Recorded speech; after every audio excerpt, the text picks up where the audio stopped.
ओम नमो भगवते वासुदेवाय। हर हर महादेव। प्यारे भक्तों, आज आप सभी श्रवण करेंगे चैत्र मास की प्रथम सोमवार की व्रत कथा।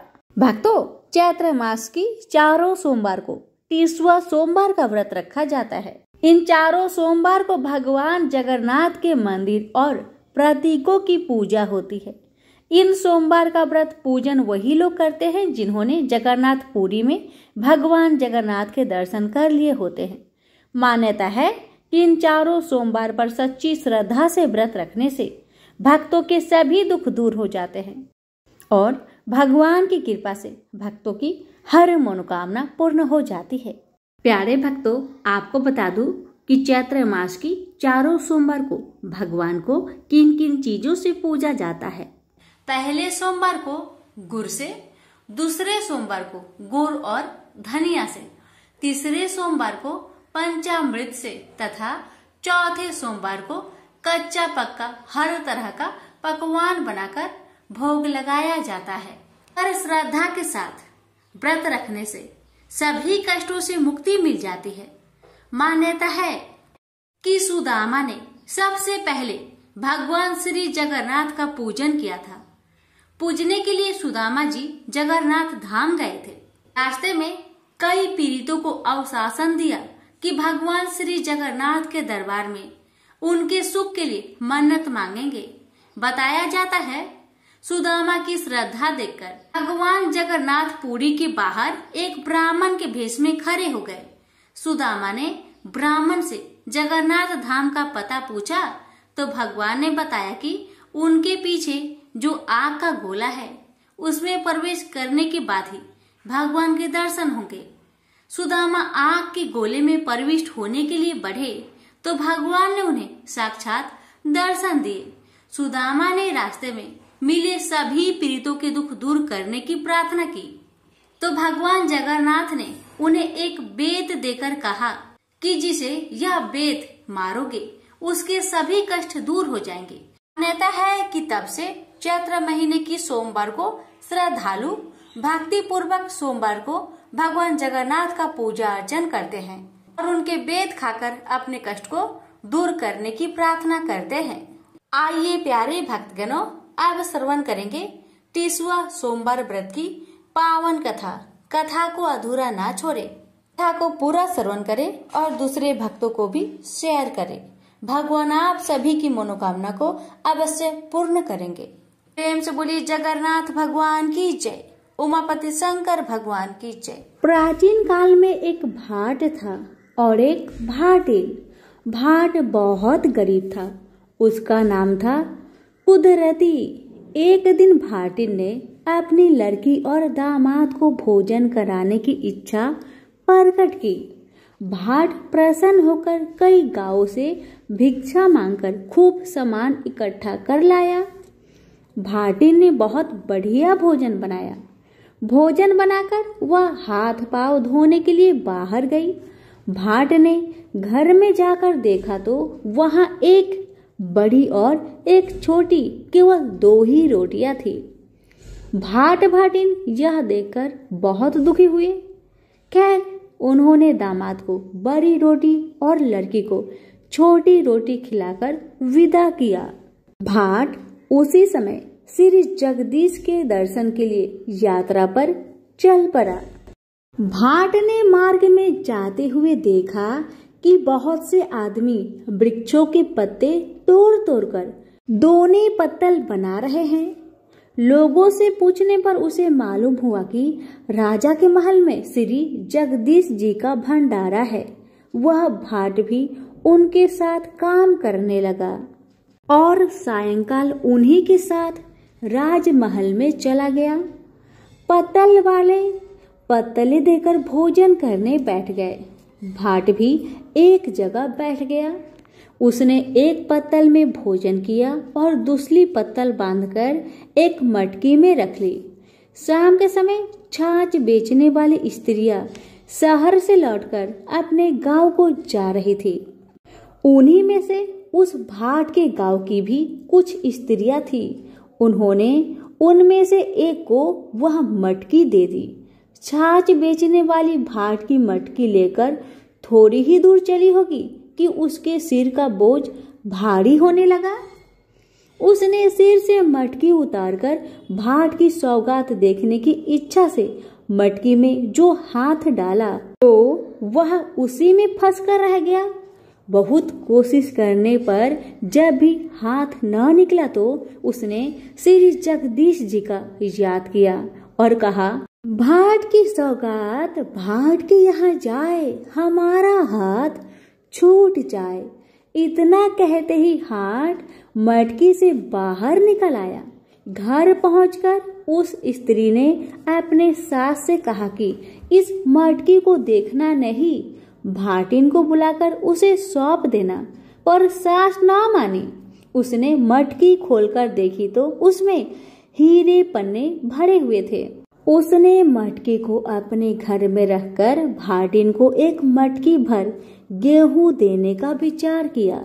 जब उसने गेहूं निकालने के लिए कच्ची कोठार का छेद खोला तो उसमें से कीड़े मकोड़े निकलने लगे। यह देख सास बहुत घबराई और बोली, भाट की सौगात भाट के यहाँ जाए, हमारे गेहूं के गेहूं हो जाए। इतना कहते ही कोठार के गेहूं जैसे कि तैसे हो गई। सास ने भाटिन को बुलवाया और उसे बंद की और मटकी सौंप दिया। भाटिन ने मटकी को घर ले जाकर खोला तो उसमें बहुमूल्य हीरे पन्ने से भरपूर पाया। उसमें से एक भाग का उसने पुण्य कार्य के लिए संकल्प कर लिया और से उसने खाने पीने का काम चलाने लगी। उधर भाट श्री जगदीश जी की यात्रा के लिए चला जा रहा था कि उसे रास्ते में एक साधु मिला। साधु ने उससे कहा कि अगर सचमुच ही तुझे जगदीश जी की लगन लगी है तो तू हमारी धुनी में धस जा, तुरंत ही जगदीश जी के पास पहुंच जाएगा। भाट धुनी में धंसने लगा तो साधु ने उसे मना करके एक कुएं में गिरने का आदेश दिया। भाट उसमें भी कूदने को तैयार हो गया। यह देख साधु ने उसे भर भूजे की भार में सिर देने के लिए कहा। भाट इसके लिए भी तैयार हो गया। तब उसे सब परीक्षाओं में उत्तीर्ण पाकर साधु संतुष्ट हो गए। रात्रि के समय साधु ने उसे एक एक चुटकी दाल चावल और आटा देकर भोजन पकाने के लिए कहा। उसने एक हांडी में दाल चावल के दाने डाल दिए और आटा गूंथ कर रख दिया। आग जलाते ही खिचड़ी हांडी से ऊपर उफन आई। भाट ने उफान में आया हुआ पानी पी लिया और उसी से संतुष्ट हो गया। कुछ देर में रसोई भी तैयार हो गई। उसने साधु से भोजन करने के लिए कहा। रसोई जूठी हो चुकी थी, अतः साधु ने भोजन नहीं किया। भाट ने यात्रियों को खूब भोजन कराया, फिर भी भंडार में बहुत सा भोजन बच गया। तब भाट ने साधु से कहा, अब मैं समझ गया आप ही स्वामी जी है, क्योंकि ऐसी सिद्धि किसी और में नहीं है। मैं अल्पयज्ञ हूँ और आप सर्वज्ञ हैं। मैं आपकी परीक्षा लेने योग्य नहीं हूँ। जिस प्रकार आपने कृपा करके मार्ग में दर्शन दिए हैं, वैसे ही पूरी में भी दीजिए। साधु ने कहा, जहाँ हम हैं वहीं पूरी भी है। भ्रम में न पड़कर जो तेरी इच्छा हो सो मांग ले।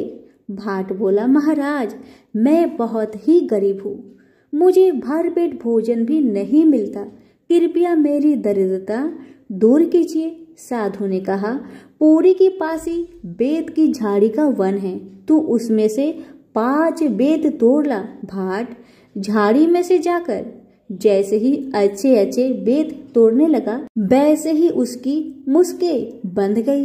ये देख साधु ने कहा, तू बड़ा लालची है, तुझे असंतोष तो है ही, साथ ही तृष्णा भी अधिक है, इसी कारण तेरी ऐसी दशा हो रही है। तू इन बेतों को छोड़ने का संकल्प करके केवल 5 बेत लेकर चला आ। भाट ने वैसा ही किया। यह 5 बेत लेकर साधु के पास लौट आया। साधु ने उसे पीतल की बटलोई देकर कहा, चैत्र मास के हर सोमवार को इन बेतों की पूजा किया करना। चौथे सोमवार को हमारे नाम पर भंडारा दिया करो। ऐसा करने से तुझे इस बटलोई से 56 प्रकार के भोजन मिलेंगे। बटलोई लेकर भाट प्रसन्न होता हुआ अपने घर लौट आया। रास्ते में जब वह एक जगह पानी पीने लगा तो उसके चुल्लू में पानी के साथ एक टीसू का फूल भी आ गया। फूलों को देखते ही उसे याद हो आया कि आज तो चैत्र का पहला सोमवार है, मुझे बेतों की पूजा करनी है और कथा कहनी है। पास ही खेतों में लोग डावर चला रहे थे। उसने उनसे प्रार्थना की कि आप लोग मेरी कथा सुन ले तो मैं इसी स्थान पर पूजन कर लूं। किंतु किसी ने भी उसकी बात पर कोई ध्यान नहीं दिया और निराशा होकर आगे बढ़ गया। उसके जाते ही किसानों का अनाज आप से आप जलने लगा। यह देख वे भाट को वापस बुला लाए। भाट ने लौटकर बेतों की पूजा की और साधु की कथा कही और फिर वह अपने घर की ओर चल दिया। दूसरे सोमवार को उसे एक स्थान पर भेड़े चराते हुए गरलिया मिला। उसने उससे भी कथा सुनने की प्रार्थना की, पर गरलिये ने भी उसकी बात पर कोई ध्यान नहीं दिया। तभी उसकी भेड़ भी अचानक नजरों से ओझल हो गई। तब उसने भाट को बुलाकर कथा सुनी। कथा पूरी होते ही उसकी भेड़ दुगनी चौगनी होकर चरती दिखाई पड़ने लगी।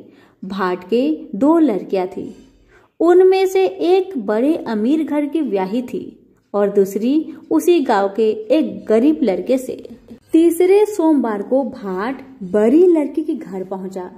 उसने उससे कथा सुनने के लिए कहा, पर उसने उसकी बात पर कोई ध्यान नहीं दिया। तब वह वहां से चलकर अपनी गरीब लड़की के घर गया। गरीब लड़की अपने पिता से बहुत प्रीतिपूर्वक मिली।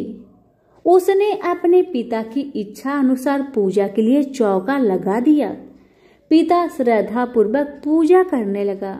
उधर लड़की घर में से सन की आंटी लेकर बनिए के यहाँ से पूजा के लिए घी गुड़ ले आई। उसने उसी घी गुड़ से साधु के नाम का हवन करके प्रेम से कथा सुनी। इसके बाद उसने साधु की दी हुई बटलोई में बेत डालकर खटखटाया तो कच्चे पक्के 56 प्रकार के पदार्थों के ढेर लग गए। गांव के लोग प्रसाद लेने आए तो भाट ने उन्हें खूब पेट भर भोजन कराया। चलते समय भाट ने अपनी लड़की को श्री स्वामी जी का स्मरण ध्यान करने का आदेश दिया। लड़की वैसा ही करने लगी तो उसके घर में धन धान्य नित्य प्रति बढ़ने लगा।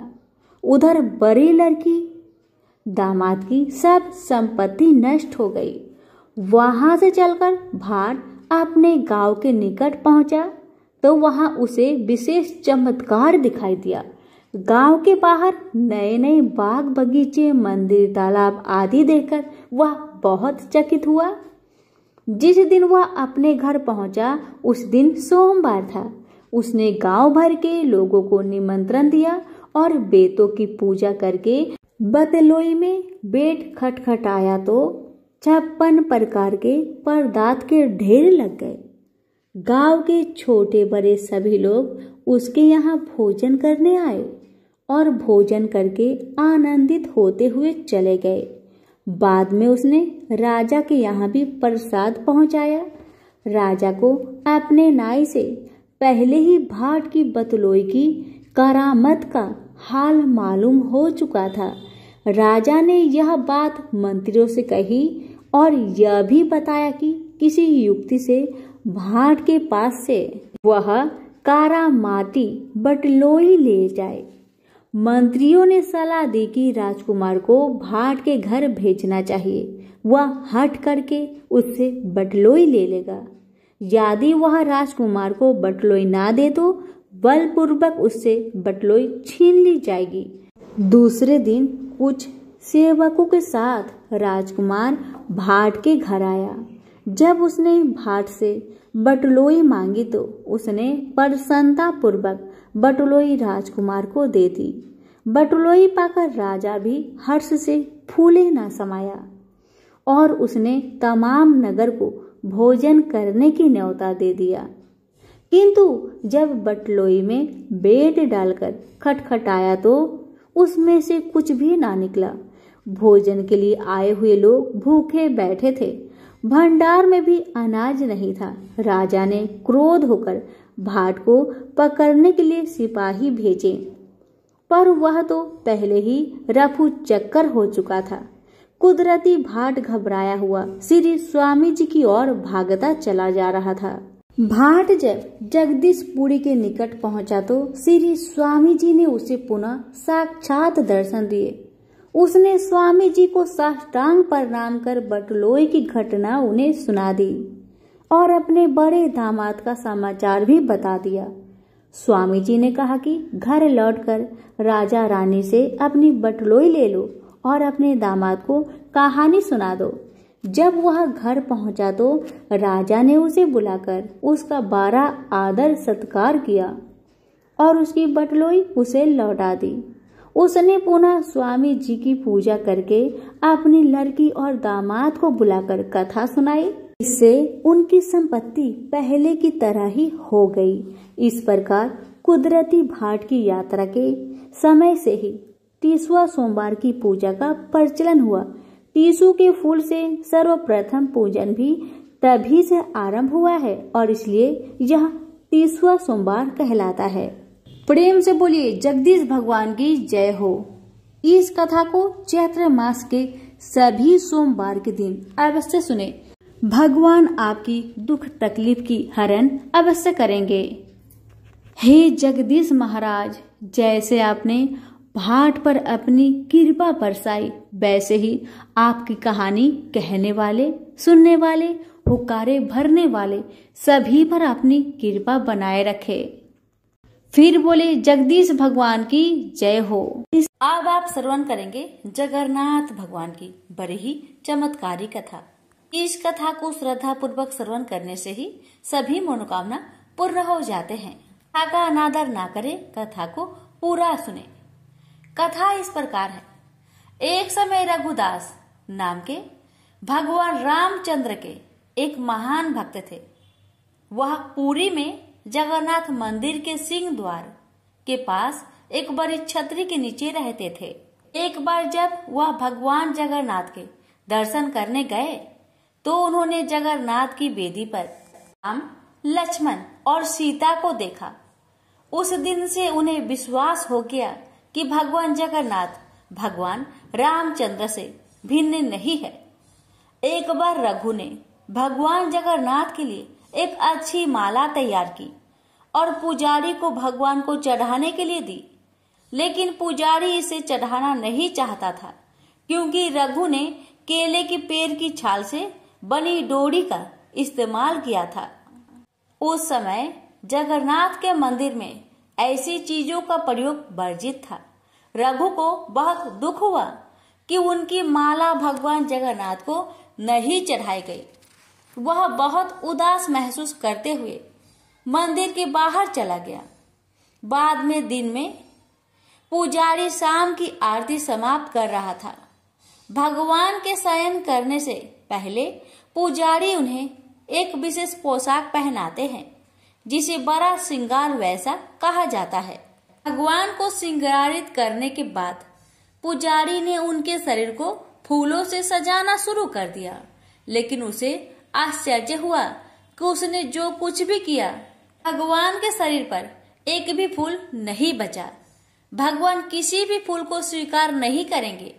सभी पुजारी यह सोचकर बहुत चिंतित हो गए कि अवश्य ही उन्होंने कोई अपराध किया है, लेकिन यह क्या हो सकता था। उन सभी ने निर्णय लिया कि यह समझने की कोशिश करने के लिए कि उन्होंने क्या अपराध किया है, वे सभी मंदिर में सोएंगे और तब तक उपवास करेंगे जब तक भगवान उनके सपने में आकर उनके अपराध के बारे में सूचित नहीं कर देते। निश्चित रूप से उसी रात भगवान जगन्नाथ मुख्य पुजारी के सामने आए और उनसे कहा, मेरे भक्त रघुदास मेरे लिए एक फूल का माला लाए थे। उन्होंने इसे बहुत प्यार और भक्ति के साथ तैयार किया।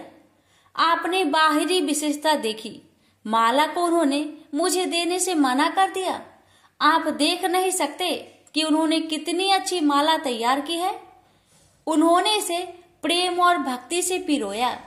आप मेरा भक्त मेरी सेवा से वंचित होकर अपने घर में माला रखकर पड़ा हुआ है, उसके सामने माला पहनाओ। उसने कुछ भी नहीं खाया है और लगातार रो रहा है। वह अभी तक सोया नहीं है। जब तक मेरे भक्त की इच्छा पूरी नहीं हो जाती, मैं आपसे कोई माला कैसे स्वीकार कर सकता हूँ और कैसे मैं शांति से सो सकता हूँ। तुरंत प्रधान पुजारी जाग गया और उसने अन्य पुजारियों को सारी बात बताई। तब वे सभी रघुदास के पास गए और अपना अपराध समझाया और उनसे अपनी माला भगवान जगन्नाथ को देने के लिए कहा। यह सुनकर रघुदास बहुत प्रसन्न हुए कि भगवान इतने दयालु हैं कि वे स्वयं उनकी माला स्वीकार करने की प्रतीक्षा कर रहे हैं। रघुदास परम आनंद में थे। एक बार रघुदास बहुत गंभीर रोग से पीड़ित हो गए। उनकी तबीयत इतनी खराब हो गई कि वह बिस्तर से उठ भी नहीं पा रहे थे। उन्हें अपने बिस्तर में ही मल त्याग करना पड़ा। बदबू बहुत बुरी थी। रघुदास बहुत बीमार होने के कारण खुद की मदद करने में असमर्थ होकर बेहोश हो गए। एक छोटा लड़का रघुदास की सेवा के लिए आ रहा था। उन्होंने उसके शरीर को साफ किया और चंदन लगाया और गंध को दूर करने और कमरे को शुद्ध करने के लिए अच्छी सुगंधित चीजें पेश की। जब रघु को होश आया तो उन्होंने पाया कि वह लड़का स्वयं भगवान जगन्नाथ थे। रघु ने भगवान जगन्नाथ से कहा, मेरे प्रिय भगवान, आप यहाँ क्या कर रहे हैं? मेरी यह निम्न सेवा करके आप मुझे अपराधी बना रहे हैं। मैं आपसे सेवा प्राप्त करके और अधिक पापी बन रहा हूँ। हे भगवान, आप बहुत दयालु हैं। आप ब्रह्मांड के स्वामी हैं। आप सब कुछ करने में समक्ष है। यदि आप चाहे तो आप मेरी बीमारी को आसानी से ठीक कर सकते हैं।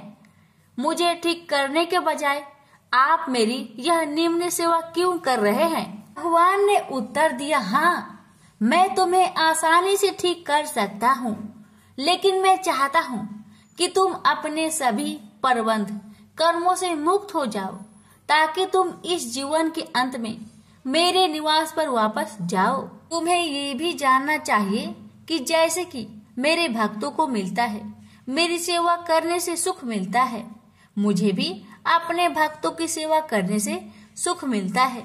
मैं सदैव आपकी सेवा करना चाहता हूँ। मुझ में और मेरे भक्त में कोई अंतर नहीं है। इस प्रकार भगवान और रघु के बीच बहुत घनिष्ठ संबंध थे। रघु बहुत सरल थे और उनका स्वभाव एक छोटे लड़के जैसा था। भगवान जगन्नाथ के साथ उनके संबंध बहुत मैत्रीपूर्ण थे। कभी कभी भगवान एक लड़की के रूप में उनके पास आते थे और वे दोनों एक साथ खेलते थे। यह सामान्यतः लोगों को ज्ञात था कि भगवान रघु के साथ खेलने के लिए उनके पास आए थे। सभी लोग रघु का आदर करते थे। वह बहुत प्रसिद्ध थे और लोगों के बीच भगवान जगन्नाथ के मित्र के रूप में जाने जाते थे। एक बार जगन्नाथ रघु के पास आए और उससे कहा कि वह राजा के बगीचे से कटहल चुराने के लिए उसके साथ चले। रघु ने कहा, तुम कटहल क्यों चुराना चाहते हो? यदि तुम्हें कटहल खाने की इच्छा है तो मुझे बताओ, मैं तुम्हारे लिए एक अच्छा कटहल लाऊंगा। भगवान जगन्नाथ ने उत्तर दिया, इस प्रकार मुझे अपने भक्त से सब कुछ मिल रहा है। वास्तव में मेरे पास सब कुछ है। माता यशोदा मुझे इतना मक्खन खिलाती थी और मुझे आनंद देती थी, लेकिन फिर भी मैं इस उद्देश्य के लिए दूसरे के घर जाता हूँ, माखन चुराने का। चुराई हुई चीजें खाने में एक विशेष आनंद होता है। आज मैं चाहता हूँ कि आप चोरी का वह आनंद महसूस करें। कृपया मेरे साथ आए। असहाय होकर रघु भगवान के प्रस्ताव पर सहमत हो गया और उनके साथ चला गया। वे दोनों राजा के बगीचे में दाखिल हुए। जगन्नाथ ने रघु से कहा, तुम पेड़ पर चढ़ जाओ, मैं जमीन पर खड़ा रहूंगा। तुम सबसे अच्छा और सबसे बड़ा कटहल तोड़कर नीचे फेंक देना, मैं यही खड़ा होकर उसे पकड़ लूंगा, फिर हम दोनों भाग जाएंगे। रघु ने भगवान की आदेश का ठीक वैसे ही पालन किया जैसे उन्होंने निर्देश दिया था। वह कटहल के पेड़ पर चढ़ गया और सबसे अच्छे और बड़े कटहल को ढूंढ निकाला, उसे तोड़ लिया। जगन्नाथ, उसने पुकारा, क्या आप तैयार हैं? जगन्नाथ ने उत्तर दिया, हाँ मैं तैयार हूँ, फेंक दो। रघु ने कटहल नीचे फेंक दिया, यह उम्मीद करते हुए कि जगन्नाथ उसे पकड़ लेंगे। लेकिन जगन्नाथ कहाँ थे? वह भाग गए थे। कटहल को पकड़ने वाला कोई नहीं था। वह बड़ी आवाज करते हुए जमीन पर गिरा और फट गया। जब राजा के माली ने आवाज सुनी तो वह समझ गया कि कोई कटहल चुराने के लिए बगीचे में घुसा है। वह तुरंत मौके पर भागा और देखा कि बड़ा कटहल जमीन पर खुला पड़ा था। फिर भी उसने आसपास किसी को नहीं देखा। जब उसने ऊपर देखा तो उसे रघुदास पेड़ पर बैठे दिखे। माली तुरंत राजा के पास गया और उसे बताया कि रघुदास उसके बगीचे से कटहल चुरा रहा था। वह अभी भी वही पेड़ की चोटी पर बैठा है। उसने उत्साह पूर्वक राजा से कहा। राजा को विश्वास नहीं हो रहा था कि रघु कटहल चुराने के लिए उसके बगीचे में घुसा था। इसलिए राजा ने अपने मंत्रियों को इकट्ठा किया और उस स्थान पर गए जहां माली ने संकेत किया था। वह रघुदास को पेड़ पर बैठे और कटहल को जमीन पर पड़ा देखकर आश्चर्यचकित रह गया। राजा के अनुरोध पर रघु पेड़ से नीचे उतर आया। राजा ने रघु से पूछा, मेरे प्रिय प्रभु, यदि तुम कटहल खाना चाहते थे तो आधी रात को मेरे बगीचे में आकर पेड़ पर चढ़ने की परेशानी क्यों उठा रहे हो? तुम मुझे बता सकते थे, मैं कर सकता था। कटहल उठाया और तुम्हारे घर भेज दिया। रघु ने राजा को पूरी कहानी बताई कि कैसे भगवान जगन्नाथ ने उसे धोखा दिया था। भगवान की लीला सुनकर सभी को आनंद आ गया और सभी हंस पड़े। उन्होंने रघु की महानता की प्रशंसा की। इस प्रकार मित्रता की मुद्रा में रघु भगवान जगन्नाथ के साथ लीलाएं करते। एक भक्त ने भगवान जगन्नाथ के साथ रघुदास की एक लीला का प्रदर्शनी वर्णन किया। एक बार रथ यात्रा के दौरान भगवान ने रथ पर स्थान ग्रहण किया था। राजा द्वारा सड़क साफ करने के बाद रथ चलने के लिए सब कुछ तैयार था। हजारों लोगों ने रस्सी खींची लेकिन रथ आगे नहीं बढ़ा। स्थिति को देखते हुए ब्रिटिश साहिवा ने रथ को खींचने के लिए एक शक्तिशाली हाथी की व्यवस्था की, फिर भी रथ नहीं हिलेगा। साहिवा ने रघुदास से कहा, रघुदास जी, यह कैसे भगवान है? मैंने हाथियों को लगा रखा है, फिर भी यह रथ नहीं चलेगा। यह सुनकर रघु रथ पर चढ़ गए और भगवान जगन्नाथ के निकट गए। उसने प्रभु के कान में कहा, तुरंत रथ चलने लगा। यह देखकर साहिवा आश्चर्यचकित रह गए। उन्होंने रघुदास से कहा, आप पूर्ण हैं और आपके भगवान भी पूर्ण हैं। रघुदास जहाँ भी रहते थे, प्रसाद से भरा बर्तन किसी के भी लेने के लिए बाहर छोड़ देते थे। वह उसी बर्तन से प्रसाद लेता था जिसे पशु पंछी लेते थे।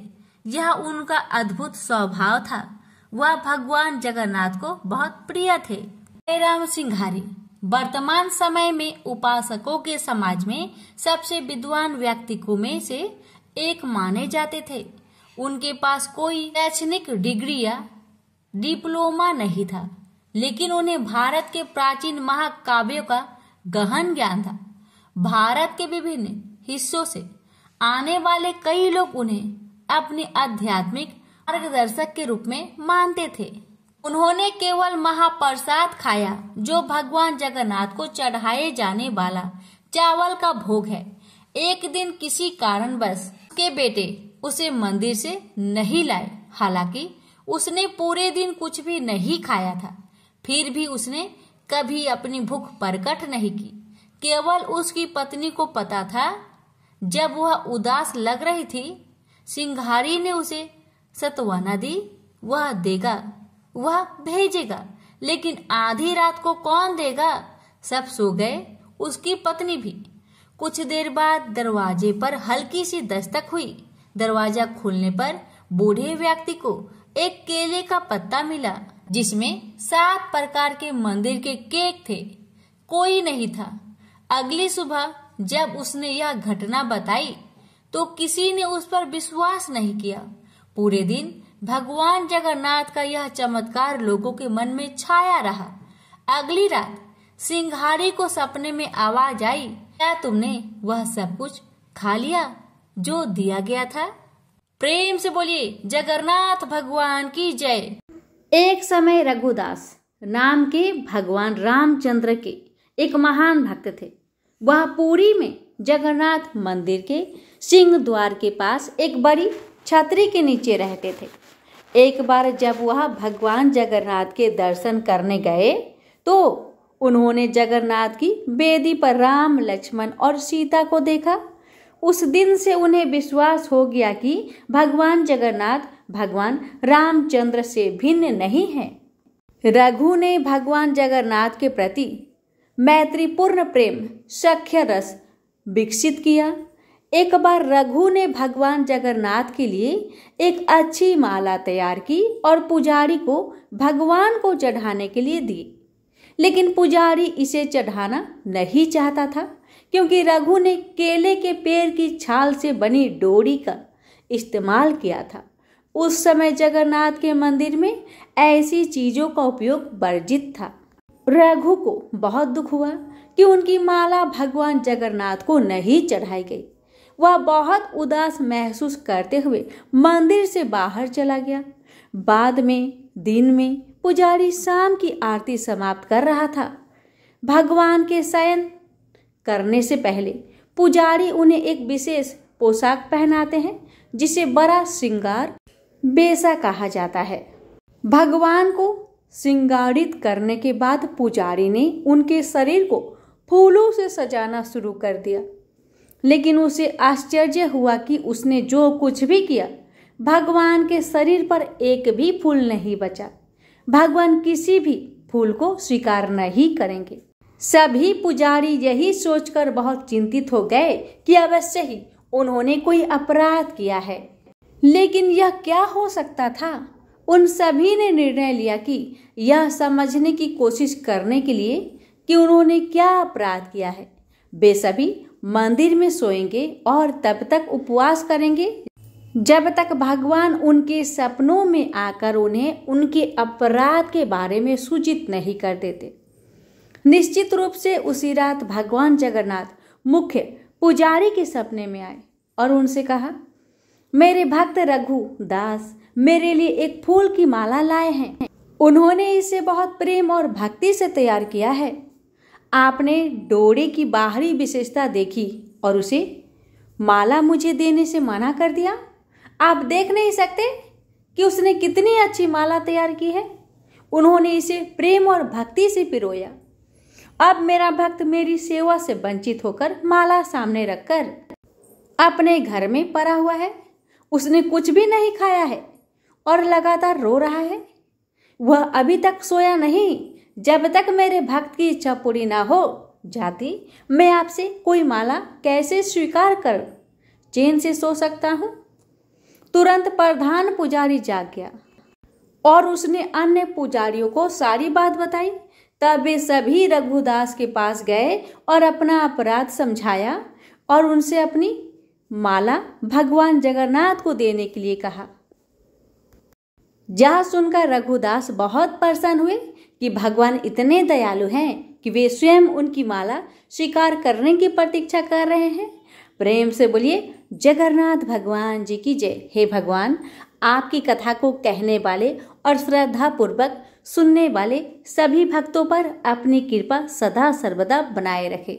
प्रेम से बोलिए जगन्नाथ भगवान जी की जय। कथा अगर अच्छी लगे तो इस वीडियो को ज़्यादा से ज़्यादा शेयर करें और कमेंट बॉक्स में जगन्नाथ भगवान की जयकारा अवश्य लगाएं।